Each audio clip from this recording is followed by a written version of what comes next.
दोस्तों, मैं Ismail Khan and you are welcome in my YouTube channel ideal for technical. इस video में मैं आपको हाउस वायरिंग सिखाऊंगा। इसमें मैं आपको बिजली के खंभे यानी इलेक्ट्रिक पोल से घर के कमरे तक कंप्लीट इलेक्ट्रिक वायरिंग सिखाऊंगा। वीडियो को बिना स्किप किए हुए ध्यान से देखिएगा। दोस्तों, आपने अपने घर के पास लगे हुए बिजली के खंभे को देखा होगा। इस खंभे पर कभी 2 तार या 3 तार और कभी 4 तार देखा होगा।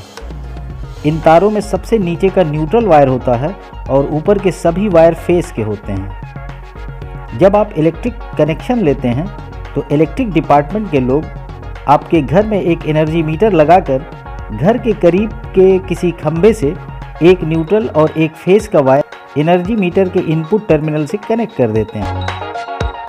एनर्जी मीटर के आउटपुट टर्मिनल से निकलने वाली इलेक्ट्रिक सप्लाई को हम जितना इस्तेमाल करते हैं उस हिसाब से एनर्जी मीटर रीडिंग देता है और हम बिल अदा करते हैं। दोस्तों, वायरिंग शुरू करने से पहले ये ज़रूर जान लें, इलेक्ट्रिक हमारे लिए जितनी ज़रूरी है उतनी ही ख़तरनाक भी होती है।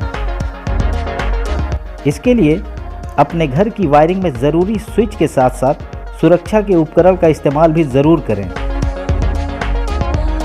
आपके घर में 4 या 6 या इससे भी ज़्यादा कमरे हो सकते हैं। यहाँ मैं 3 कमरे की वायरिंग को समझाता हूँ और इसी तरह से आप और भी कमरों की वायरिंग कर सकते हैं।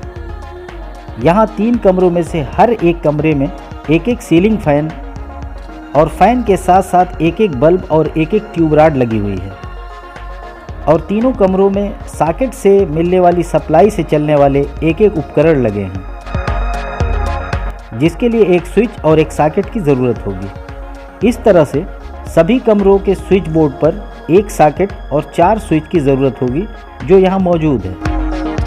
इलेक्ट्रिक शॉक से बचने के लिए घर में अर्थिंग भी ज़रूरी है। आइए वायरिंग को समझते हुए वायरिंग शुरू करते हैं। एनर्जी मीटर के आउटपुट से निकलने वाले फेस न्यूट्रल को मेन स्विच या डबल पोल एमसीबी यानी डीपी के इनपुट टर्मिनल से कनेक्ट करते हैं। मेन स्विच के आउटपुट टर्मिनल से निकलने वाले फेस न्यूट्रल को आरसीसीबी यानी रेजिडुअल करंट सर्किट ब्रेकर के इनपुट टर्मिनल से कनेक्ट करते हैं। आरसीसीबी स्विच हमें इलेक्ट्रिक शॉक से बचाती है। किसी भी तरह का इलेक्ट्रिक शॉक लगने पर यह स्विच तुरंत ऑफ हो जाती है। आरसीसीबी के आउटपुट से निकलने वाले न्यूट्रल वायर को कमरे के स्विच बोर्ड सहित कमरे में लगे सभी उपकरणों के एक एक टर्मिनल से कनेक्ट करेंगे, जबकि फेस वायर को जितने कमरे हैं उनके लोड के हिसाब से लगी एमसीबी के इनपुट टर्मिनल से कनेक्ट करेंगे। एमसीबी कमरे में होने वाली किसी भी शॉर्ट सर्किट के समय सप्लाई को ब्रेक कर देती है। एमसीबी के आउटपुट टर्मिनल से निकलने वाले फेस को स्विच के जरिए कमरे के सभी उपकरण तक कनेक्ट करेंगे। इस तरह से तीनों कमरों में वायरिंग के लिए फेस, न्यूट्रल और अर्थिंग के वायर मौजूद हैं। आइए इन्हें सिस्टमेटिक कनेक्ट करते हैं।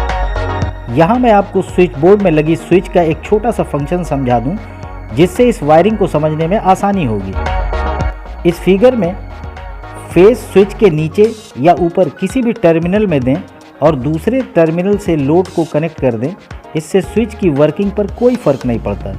ये ऑन पोजीशन में ऑन और ऑफ पोजीशन में ऑफ होगी। सबसे पहले न्यूट्रल को स्विच बोर्ड सहित कमरे के सभी उपकरणों के एक एक टर्मिनल से कनेक्ट करते हैं। अलग अलग एमसीबी के आउटपुट से निकलने वाले फेस को अलग अलग कमरे के स्विच बोर्ड में लगी किसी स्विच से कनेक्ट करते हैं। अब अर्थिंग के वायर को सभी कमरों के बोर्ड में लगे सॉकेट के अर्थिंग पॉइंट से कनेक्ट करते हैं। इस तरह सभी कमरों में फेस और अर्थिंग भी पहुंच गया, जबकि न्यूट्रल सभी उपकरणों तक पहुंच चुका है। अब कमरे के सभी उपकरणों को फेस स्विच के जरिए कनेक्ट करते हैं। पहले सभी स्विच के एक एक टर्मिनल को वायर से कनेक्ट करते हैं, जिससे फेस सभी स्विच में पहुंच गया। बल्ब की स्विच को ऑन करने पर फेस बल्ब के एक टर्मिनल से कनेक्ट होगा। बल्ब के दूसरे टर्मिनल पर न्यूट्रल पहले से मौजूद है तो बल्ब ऑन हो जाएगा। अब फैन की स्विच को ऑन करने पर फेस फैन को पहुंच जाएगा।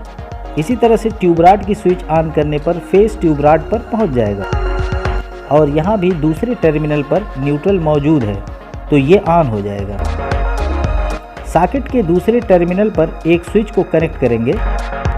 प्लग को सॉकेट से कनेक्ट करके स्विच ऑन करने पर कूलर ऑन हो जाएगा। कूलर की बॉडी पर अगर फेस आ रहा होगा यानी इलेक्ट्रिक शॉक लग रहा होगा तो वो अर्थिंग के वायर की मदद से अर्थ तक पहुंच जाएगा। इसी तरह सभी कमरों की वायरिंग को कंप्लीट करते हैं। अगर इस कमरे में शॉर्ट सर्किट होगा तो इसकी एमसीबी ट्रिप कर जाएगी। इसी तरह से सभी कमरों की एमसीबी काम करेगी। किसी भी तरह के इलेक्ट्रिक शॉक होने पर आरसीसीबी सर्किट को ब्रेक कर देगी। किसी इमरजेंसी या रिपेयरिंग की ज़रूरत हो तो मेन स्विच को ऑफ करके पूरी सर्किट को ऑफ किया जा सकता है। उम्मीद है हाउस वायरिंग आपको समझ में आ गई होगी। चैनल को सब्सक्राइब करके ऑल नोटिफिकेशन बेल को ज़रूर प्रेस कर लीजिए, जिससे इस तरह की आने वाली हमारी सभी वीडियो आप तक पहुँचे। वीडियो पसंद आया हो तो इसे शेयर और लाइक ज़रूर कीजिएगा। Thanks for watching.